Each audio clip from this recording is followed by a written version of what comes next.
When you're grateful for what you have and excited for what's to come, you're on your way to receiving more blessings. It's your boy Isai, and welcome to Storyofisai's podcast. About like 3 years ago, I had a crazy, eye-opening experience that changed my life for the better. I was working a double.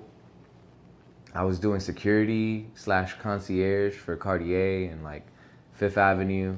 I was doing a double from 8 to 8. My friend was like, yo, pull up to this club. It was called Sapphires. The strip club is called Sapphires. A lot of artists are gonna be there, a lot of connections. In my head, something was telling me like don't do it, don't go, you know? But at that moment, I was making music and I was really ambitious, you know, and I wanted to capitalize on every single opportunity. I was tired as fuck. I remember like it was yesterday. I wanted to go, so I ended up going. It was a good experience, met a lot of people. Didn't even spend a penny, to be honest. During that night, I met this girl. She told me, hey, like, I want to check out your music. I'm an A&R. I work with such and such artists. And, you know, at that moment, I believed her and I wanted to just go and, you know, like I said, capitalize on my opportunities. After the club, ended up dropping off my boys home. At the time, they were my boys. Ended up dropping off my boys home, said goodnight to them, and I was on my way to New Jersey, like far New Jersey. I'm from New York City, you know? So as I'm driving, I'm just trying to stay up. I'm drinking water. I'm just trying to stay up to get to my destination. So I'm driving, my body collapsed completely. I don't know why I didn't stop and just like took a rest. But you know, I was like, man, next exit, I'm gonna rest up. All I remember was I fainted. My whole body collapsed. Of what I remember, the hood of my car was completely black and it was in flame. And I don't know how the fuck I got out of my car. I managed to get out of my car, but I got out of the car and I remember just like limping, saying like help, but I couldn't breathe. I ended up calling 911 and they ended up seeing where I was at and I was rushed to the ambulance straight to the hospital. I remember just being in the hospital, just looking at this bright light and like trying to speak and I couldn't speak. And then the doctor's like, yo, this is gonna hurt. This is gonna be painful. But you're gonna have to like, you know, bear with us. Everybody's holding me. They cut they cut my rib open to put a tube in my lungs. I had 4 fractured ribs on my right side, 2 fractured ribs on my left side. One of them was almost piercing my lungs on my left side. They did a couple tests on me and they found out what it was. I was pre-diabetic. It was 7 o'clock in the morning. It happened at 7:08 in the morning. I guess I had low blood sugar at the time, and that was the cause of it. That was a crazy ass moment. I thought I was gonna die, honestly. It was like, for what? For an opportunity? But certain things in life happen for you and not to you. If I was meant to die that night, I would have been dead right now and I would have never told the story to you guys. But, you know, I'm here, I'm alive, and this is a testimony. The people I was with that night, nobody checked up on me. I actually text one of my boys, the boy that I dropped off at the time. And I also text one of my other boys, my right hand, my boy Casper, he already know. He went straight to Elizabeth, New Jersey, where I was at. And they didn't let him in because at that time it was like COVID was happening and stuff like that. And I'm like, damn, like I could have died. Like, thank God I'm here. And I just felt grateful. Like, I didn't have no doubts.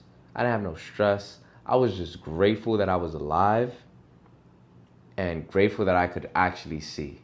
I couldn't move my arms, you know, higher than my head, honestly, because, you know, the fractured ribs. And I was telling myself, like, yo, I need purpose. I need purpose. This is happening for a reason. This is a brand new beginning. You know, I got to sit myself down, mind, body, soul, sound, mind, body, soul, sound, mind, body, soul, sound. And the first thing was mind. So I was thinking about, meditating when I could breathe, finally breathe, and they could take this tube out of my lungs.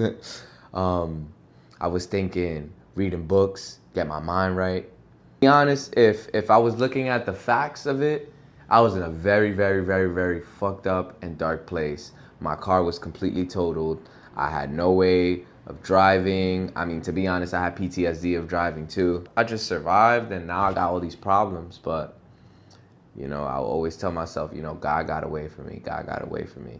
I got on my shit, man. As soon as I pulled up to the crib, I was reading books, kept reading books. As you can see, I got a lot of books. Back then, it was probably only like fucking 2 or 3. Started reading books because that's the only thing I could do. Started breathing, inhaling, exhaling to get my breathing back up. That shit was a bitch with the fractured ribs because, ribs heal on its own. That's another thing. There ain't no surgery, ain't no nothing. That shit heals on its own. So it's a long process. But eventually I got there and just got on my mind, Then after that was mind. Remember, next one is body. Mind, body, soul, sound. Started hitting the gym. Best physique I've ever had in my life. Like, way better than now, but we getting there. And one of those books I was reading, it was like, you are who you're around. You are what you listen to. You are whatever you tune into. So I started tuning into the right things, I remember me playing This Year. There's a song called This Year, it's an Afrobeat song, and it's just about blessings. And I was listening to that song every single day just to get in the right frequency. My life basically did a whole 360. I went back to work and they cut off my hours. I remember me smoking in my in my friend Casper's house in his backyard, and I'm like, damn, like, yo, what the fuck am I gonna do, bro? And I need the money because I owed a lot of money at the time because of the accident and lawyer fees and this and that. And at that same exact moment, Casper's older brother, he pulls up and he's like, hey, do you guys know any ambitious like guys that would be willing to like work their way up in like home care and home health aides? And I was like, yo, you know what? Me. He's like, yo, bro, you serious? I was like, I'm super duper serious. And that's the day that I was just like, fuck it. I'm gonna go straight to purpose and get out of this vanity. Did it, and it worked out. And now I'm at my best, successful at what I do. I love what I do, and I help people for a living. That whole entire story, just to say, like, things happen for you in life. Everything you're going through that's bad right now, it's not happening to you, so don't take it personal. It's happening for you. It's happening to make you grow. It's happening to make you advance. But you got to see the signs in order to reciprocate that energy to bounce back. You get what I mean? And go as far as you possibly could take it. This life is a test. And this test is a journey. And in order to pass the test through the journey is by finding your purpose. We all have a purpose in this life, and it's to help each other and help one another however you can. If it's a video, if it's comedy, if it's music, if it's healthcare, however you can, if it's like just making somebody smile or making somebody's day. That's the purpose of this episode. I want to really highlight that because we're all here for each other.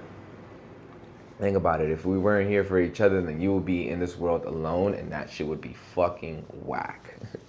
But we're not. We're here together, and we're here to help each other. Be aware of everything that's around you and everything that's happening to you, because all of the obstacles and all of the opportunities you have in your life right now, all you have to do is learn how to maneuver through them and use them as tools.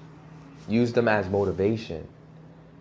And like I always say, it's like, we're not lucky. I wasn't lucky. You know what I mean? It happened for a reason. You got to prepare yourself for the right opportunity in order to be lucky. Because being lucky is just being prepared for the right time.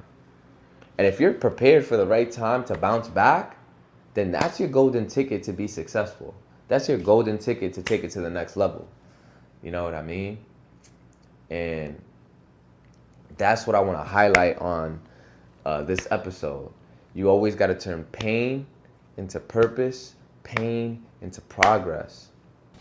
And like always, from pain to progress, this is the Story of Isai's podcast.